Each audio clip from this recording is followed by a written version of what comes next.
This is another of the Able Marketing's Facebook Lives, streaming to the Able Marketing YouTube channel and our Facebook page, uh, facebook.com/ Able Marketing BC.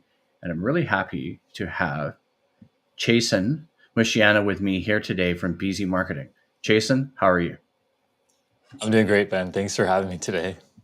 Yeah, it's kind of a long, convoluted story how we finally got to do this and get connected. And I'm trying to remember how we got connected because I think why we did that was there's a lot of commonalities in the types of backgrounds that we have for like work and training and the types of work that we do. And while we start to chat here, I'm just going to share your website in the background so people can have a look and see your website so they see what's going on. So, Beazy Marketing is your company. You build fast websites. Why don't you start by telling me a little bit about that? Yeah, sure. So when I started making websites, and by the way, I'll also be revamping my own website soon, so Right. look out for Of that course, in yes. the coming months. Yeah, right. And yeah, when I started making sites, I realized a lot of the kind of basics were missing, just making sure things are simple and fast and just clean looking. Right. Sites were kind of looking overloaded to me in terms of information, lack of white space, just hard to follow in terms of the actual flow or user journey. Right. And yeah, that's kind of where I saw an angle and took it. Yeah. That's awesome because as someone who also had built websites a long time ago, who doesn't build them anymore but has experience with web development, at least for myself, from an HTML and CSS perspective, as well as a content perspective, I've moved forward with always wanting to be more of a content writer and copywriter, varying forms of content than I ever wanted to stay within web development. So why don't you tell me a little bit about how you got started in the web development world? Was it just working for a company developing websites? You went to school for it, or was it something you did as a kid, as almost like a hobby? Yeah. Well, it's speaking of, being something I did as a kid. Something I did as a kid was always sit in front of the computer. So back when Fair there enough. was dial up, and one of my Yeah, dream right. jobs was I just always thought it'd be cool to be in front of a computer. So it's kind of funny how things came full circle. And Right. although at the Right. time I was probably thinking that because I was playing games and not really So you working, of were course. so you were playing games and surfing the internet during the dial-up days, like me. And I'm probably older than you are. I turned 50 this year, but I did have dial-up. I never played games that much on the computer, but I did. I couldn't live without the internet and probably surfing. So let's dive into a little bit more then about the types of work you're doing right now, in terms of who you're working with. Do you have a client sort of area focus? And like who's your ideal client? Yeah, lately I've been working with a lot of trades. So we just Okay. recently launched a plumbing website, and just to get kind of the foundation up for him. And then we're going to be adding things Right. like content, more high quality imagery as we go. Right. So somehow I ended up working with a lot of trades, although that was never really my chosen niche. It was more just the niche chose me. One area that I do want to pivot to, and a way that I want to go to, is car modification shops. So the automotive industry is something that's obviously very interesting to me, and not so much dealerships or somewhere you would go to get your car serviced, but rather Yeah. somewhere where you would go to get exhaust done, wheels, roof Fancy racks, stuff. bumpers, all the fun stuff. Yeah, exactly. Fancy souped up car So stuff. Cool. Okay. Okay.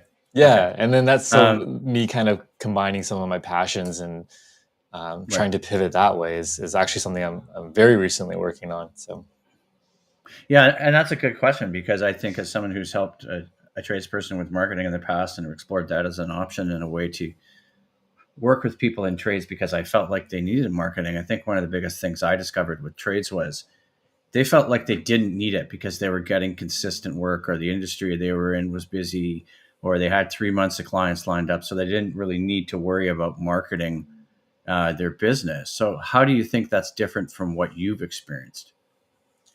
yeah, that's a great point. A lot of the trades guys I've worked with, for example, an HVAC person in North Van, he just gets a steady flow of leads through. I think it was the Home Depot program or the Rona one Right. where you can sign up to be a Right. certified provider of sorts, and he Right. gets a steady flow of leads that way. But what happened was with him and also this plumbing client, they both wanted to run ads, Hmm. and they didn't want to run ads, with going to a site that just didn't look good because Yeah. Right. Of course. it just Of wasn't course. there. So Yeah. um, I found that when they wanted to run ads is kind of when a lot of these guys found the need to pivot. So it Right. wasn't Yeah. so Of much course. leads, and it was That's also interesting.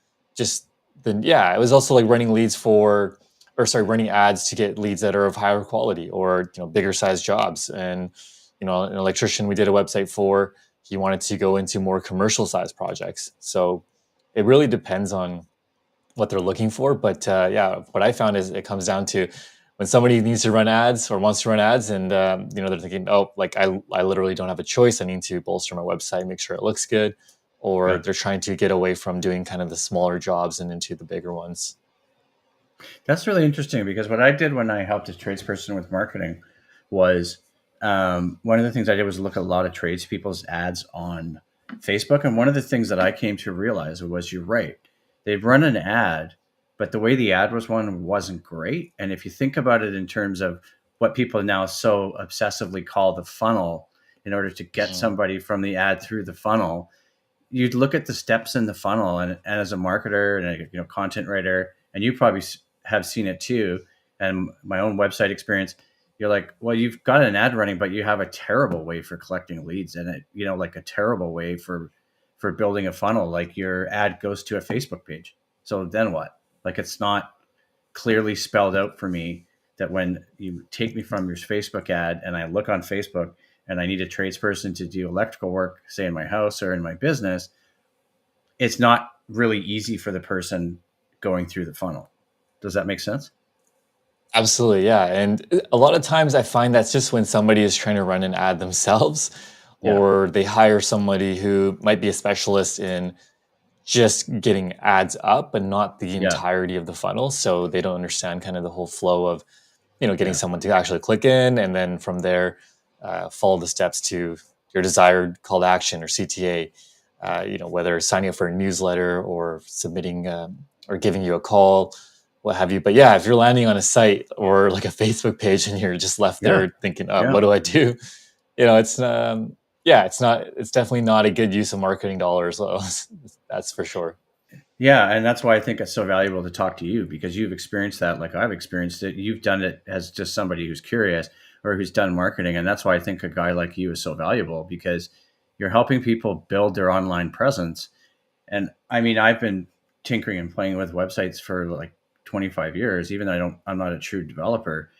And it's like, you know what? Like people think they can move away from having a good online presence, right? If they want to run marketing campaigns. And I'm like, well, you can't. Like, Mhm. I mean, you can, but like if you design a website for somebody and then they get leads from it, that's great. But like we said, like with that Facebook page, there's nothing on the Facebook page that says, please contact me and go here. You really need to step by step spell it out for people. Absolutely, absolutely, yeah. And the call to action, it's funny because CTA gets thrown around by A everyone. lot. It's such a classic marketing jargon thing, Yeah, but it is. it's It so is. important, and it's such a missed opportunity. I mean, a lot of times, even when you scroll to the end of a web page, you don't see a very clear call to action. Somebody scrolls all the way to the bottom. I mean, Yeah, to get somebody to do that is hard enough, but right. then to leave them hanging is just, yeah, huge missed opportunity. So there needs to be clarity in terms of user flow and the user journey and what you want somebody to do. Yeah, and so do you help people with those parts of the journey as well, or are you just strictly a website guy? Because that doesn't, and that's not meant to sound like that's not valuable because it's huge. But do you help people with parts of the journey too, or are you strictly just helping people build websites? Yeah, that's actually it's funny. You kind of juxtapose those there because actually that's where I try to kind of marry two of the things that I feel like I know very well and we do very well, which is having that flow and the user journey, and also creating a good website. I feel like it needs to go hand in Yeah, hand. It's yeah, one of those things where if you can have a nice looking website, it can look super great and flashy and all these things. But if you don't have a clear flow or call to actions or things that are very easily legible or clickable, and for example, contrasting button colors is an obvious one that sometimes is Right. missed by people. So things like that that show how to boost conversion for these websites is definitely something that goes hand in hand, and we want to do both of. So yeah, my background's in marketing, and that's what I went to school for. So Right. it's one of those things that's super super important to make sure your website is actually doing the marketing for you and not just like a really nice looking brochure, because yes, that can convince some people, but Yeah. majority of people need kind of some guidance there. All right, so let's go through a couple more things here. So, like, what's your background then in marketing? Because I know we talked about sort of some questions off the air. Did you train with marketing strictly in like web development, or what did you sort of go to school for? Yeah, so I just got my BBA from Capilano, which is the Bachelor's of Business Administration, and I focused on marketing. So that was my Mhm. major there. And once I wrapped that up, I got a job marketing for a software company in Vancouver. And from there, I got to touch on pretty much everything marketing because it was like a marketing team of essentially one. You? Um, and yeah, it was really great because it was a small company that was global, so we got to really really touch on a lot of things from email campaigns to marketing automations, CRM work, Yeah. even starting a podcast, pretty much Nice. anything marketing, and of course working on the website as well. Right. But it just helped solidify all those things for a few years, and then before I eventually left the company to start my business and go full time on that. So yeah, that's a bit on the about the background, and I kind of see it as a way that it needs to be holistic. You can't do Right. one thing without the other. Like, Yeah. Right. as I'm sure you would attest to, you can't have a Oh great yeah. looking website without good content, right? So Well, I know you yeah. can't, but I mean, there's varying things that happen, and what I'm doing while we're chatting, even people on the live know, and when I share this to the YouTube channels, I'm just sharing something that actually Chasen actually posted on LinkedIn, which I think is really valuable. And you posted this a couple of months ago, and I wanted to discuss it a little bit too, Chasen, if you have time, because you talked about top five criteria for a good website from a presentation that really resonated, right? And it said user Mhm. experience, focus on speed and simplicity. I remember an old rule was, and I don't know if I have it exactly in my head anymore, was that if people come to your website and they don't find what they need, or it doesn't load within a couple of seconds, they're gone. Absolutely, yeah. So the rule of thumb these days is 2 seconds.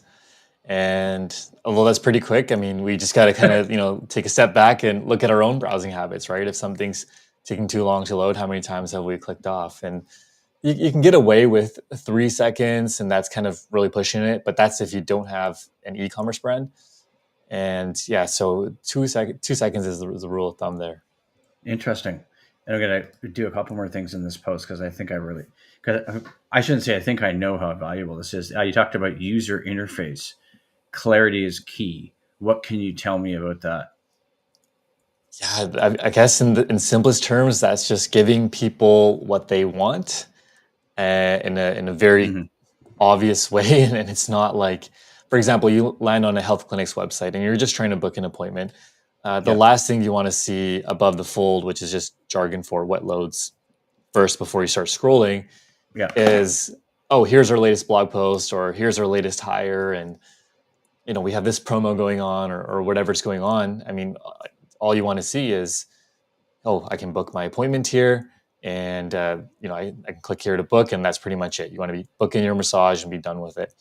So it's kind of I'm giving an example of a bad user interface there, and that's kind of ties into UX as well. So um, just basically the example in the post, which is being able to land on a site and booking an appointment within a few clicks. Um, if it's not very clear, which is the interface side, which is more of the design side. So, for Hmm. example, if that button to book, is a certain type of blue, and that in the hero image ends up being another shade of blue, and it's kind of hidden, and people need to think and look around for it.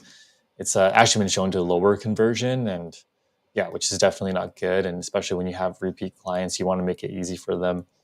And Yeah. yeah, Yeah, obviously you cover all the five steps. I've actually shared it here in the chat while we talk, because then we move next to things like content. Well, that's what I do, the bridge between thought and action. And I really like this: quality imagery with shot copywriting is crucial. The right words can turn contemplation into action. There you go. That's conversion copywriting, right? That's basically absolutely.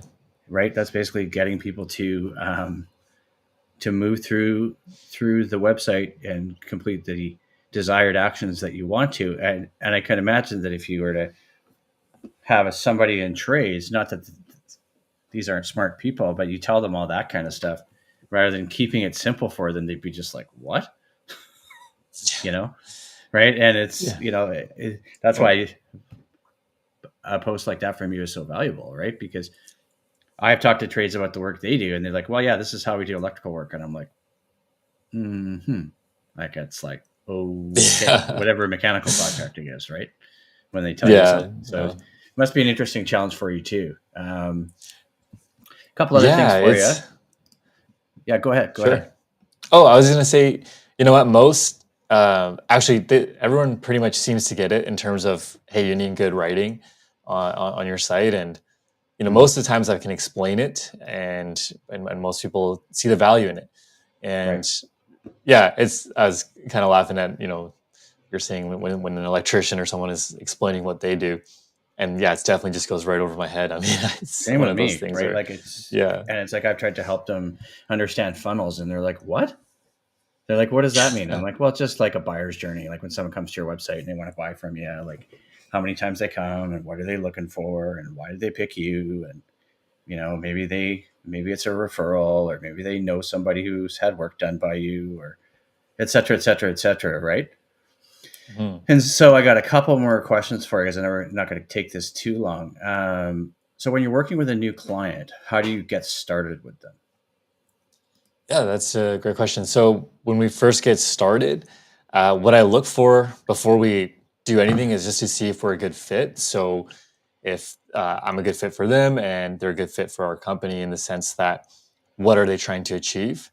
So sometimes for example, there's times where we've had to turn away people because all they want to do is just do a couple of changes to the site, and something they want to achieve can be achieved in a couple of hours of work versus creating a brand new site.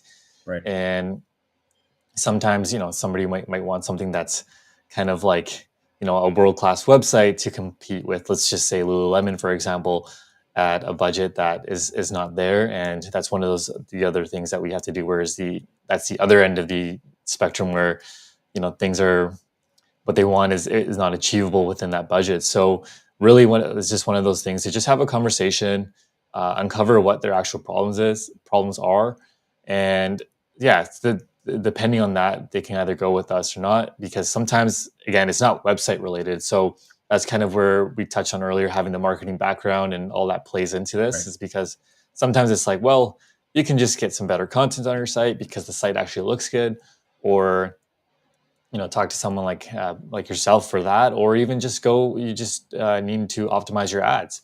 I mean, if everything else is good and your conversion rate on how much people are clicking through on the types of ads that you're running is not good, then you need to focus on that Yeah. versus Right. just creating a new website and spending the money on that. Once we determine we are a good fit, then we basically start off with like a super short few questions questionnaire, which the most important question is I ask them to send me a website or two that they like. Right. And going from there, I'm able to basically pull design direction from that and create something that's at least similar or at least meets the benchmark of their respective industry. For example, for a law firm that we're actually working with recently, just signed on, and going from there is okay. Can we make it better as well? So yeah, that's one of the main ways that we just get started is first just seeing what they're looking to create, and then Okay. pulling from that. Okay. Yeah, no, that's really valuable stuff. So it sounds to me like, just so I can recap, you're looking to do projects where people are looking for a complete website build or rebuild. That's your focus, rather than just minor updates. Yes, although we do hourly work, it's the preference is always going to be in complete overhaul, just because we have full control that way. And then a lot of times, if there's more minor problems, certain things are broken links, certain things aren't working, missing 404 pages. All these things can just be taken care of in the complete overhaul, which might even end up being more cost effective than doing a whole bunch of hourly changes. Yeah, right. And got one final question for you then, because you've answered quite a few of the stock questions I had sent you. What's your most exciting project, do you think, to date? What's your most rewarding Oh, or one of your favorite ones? that's a good question. Yeah, it's got to be just in general. Working with the tradespeople. So, for example, one of the first sites that you see on my homepage Yep. is bluestonepainting.ca. And this was Okay. somebody who actually he doesn't live too far from me. And he was one of my first trades clients. And I guess he was just Okay. searching for some SEO stuff. He found me and we talked, and he originally just had a website he built himself on Squarespace. Yeah, right. And Right. yeah, so a lot of these guys are building their sites themselves, and they're not web devs first, right? No, They're they're they're not. painters, They're not. electricians, or they're HVAC, and they're experts in that, not website development. So the website was, of Right. course, it left a lot to be desired. So I said, hey, like if you're going to spend the money on SEO, it makes sense to just do a website first, Right. and then have something that looks nice. That way, when people land on your site, Right. they can actually get the right impression of the kind of work that you're doing. So Right. what we Right. did Well, was how do basically just overhaul the site. right. And so now when you land on it, it's not like, oh, this is a solopreneur one man team on Squarespace or Wix or whatever, building the site himself. It's actually like a full on professional company that looks like they can handle pretty much any size job. Right. Yeah, I'm just trying to find that website you mentioned on your site so I can share it. Yeah, it's Is it on the homepage? yeah, it's there's an image of it on the homepage, one out of the scrolling couple laptop images there, but it's Okay. bluestonepainting.ca, I believe. Okay. Let's take a look at it because I want to share it with everybody before we shut down here because I want to see what you've done. Oh yeah, and it loads super fast too, just in case anybody needs to know. Right. Yeah, Good work, man. You yeah. got the whole. You got the whole like couple second. Okay. Let's just have a quick look at Bluestone here. But yeah, thanks again for doing this, Jason. While I share this and we wrap it up, it's really appreciated, and it's really good to connect with you and see the kind of work that you're doing, and sort of your methodologies, like my methodologies for these kinds of things. And so, how's the client doing now after the website? Like, what was the biggest? What do you think the biggest gain was for them? Yeah, really just having the confidence to link their site. So a lot of people have a website they're just not proud of. Right, So they need to do. It ends up causing more work in the sense that if they need to have more calls with the clients and explain what they're going to do. But for example, if you go to their services pages, they have uh, right, the step by step process of what somebody can expect if they're going to call him to have him come in his home and paint a whether it's a single room or the entire thing. So right. it just kind of takes a bit of a burden off the client. I wish I had a success story in the sense that, oh, he got like this huge contract Huge. afterwards, but yeah, haven't heard that yet. But from what I've seen, it's one of those things where he can actually link it and send it out to people, and if they want more information, and the website's working for him, which is a big thing that I like to preach as well, which is having the website work for you. As it says on my homepage, it's your one salesperson that works for you 24/7.